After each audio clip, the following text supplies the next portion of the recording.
यदि महात्मा गांधी के हाथों लिखे कुछ ऐसे खत सार्वजनिक हो जाए तो बवाल मच जाएगा, जिनकी नीलामी जुलाई 2012 के दौरान लंदन में होने वाली थी। लेकिन इस नीलामी को रुकवाकर इन चिट्ठियों को भारत सरकार ने 7 करोड़ में खरीद लिया।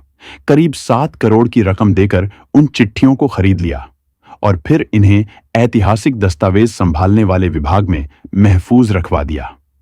गांधी जी द्वारा लिखे गए उन खतों का जिक्र एक मशहूर अमेरिकी लेखक ने अपनी किताब ग्रेट सोल में किया और इस किताब को भी भारत के कई राज्यों में बैन कर दिया गया था।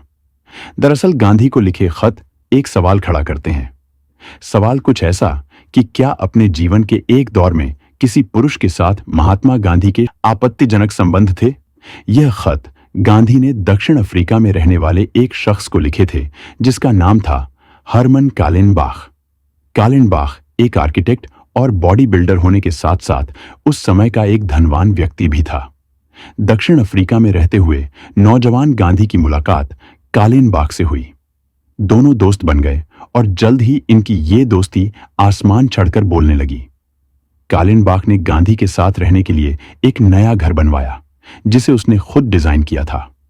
इन दोनों ने तकरीबन 2 साल तक का समय इस घर में एक साथ व्यतीत किया।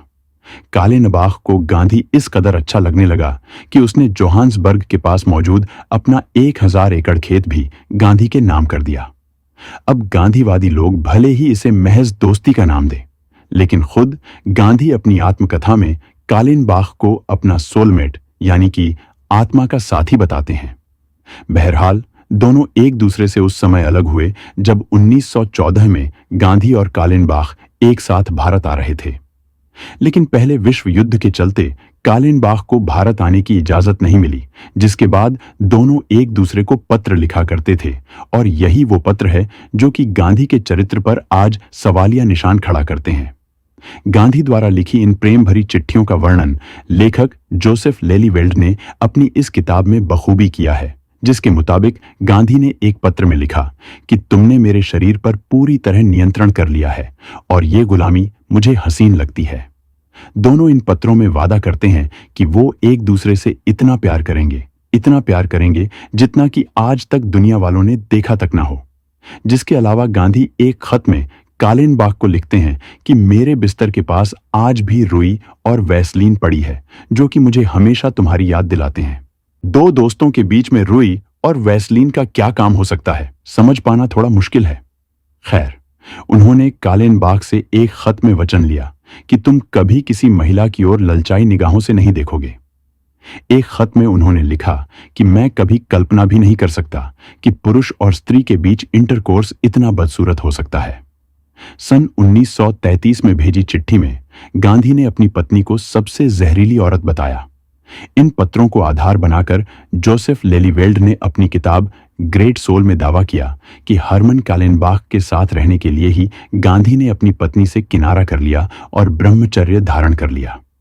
हैरानी की बात है कि खुद गांधी की पत्नी कस्तूरबा गांधी भी अपनी डायरी में लिखती है कि कालेनबाख के सानिध्य में आने के बाद से मेरा पति मुझसे दूर होता जा रहा है। जाहिर है कालेनबाख ने भी गांधी को पत्र लिखे थे, लेकिन वह पत्र आज तक नहीं मिले। शायद गांधी जी उन्हें संभाल कर नहीं रख पाए।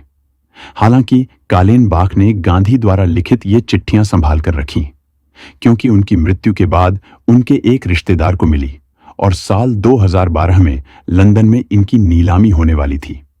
लेकिन इस नीलामी को रुकवाकर उस समय की कांग्रेस की नेतृत्व वाली यूपीए सरकार ने इन्हें 7 करोड़ में खरीद लिया। इसी वजह से इंटरनेशनल मीडिया अटकलें लगाने लगी कि यह खरीदारी इस चिंता के कारण की गई थी कि इन पत्रों से पता चलेगा कि गांधी समलैंगिक थे। मौजूदा हालात में सुप्रीम कोर्ट ने भी समलैंगिक होने को बुरा नहीं माना है, लेकिन जिन हालातों में गांधी जी जिस तरह के संबंधों से जुड़े हुए थे, यदि वही हकीकत जिसे खुद गांधी जी ने अपने पत्रों के माध्यम से लिखा था, यदि सार्वजनिक हो जाती तो गांधी के नाम पर राजनीति करने वालों की कितनी विचित्र स्थिति हो जाती, इसका अंदाजा लगाना मुश्किल है।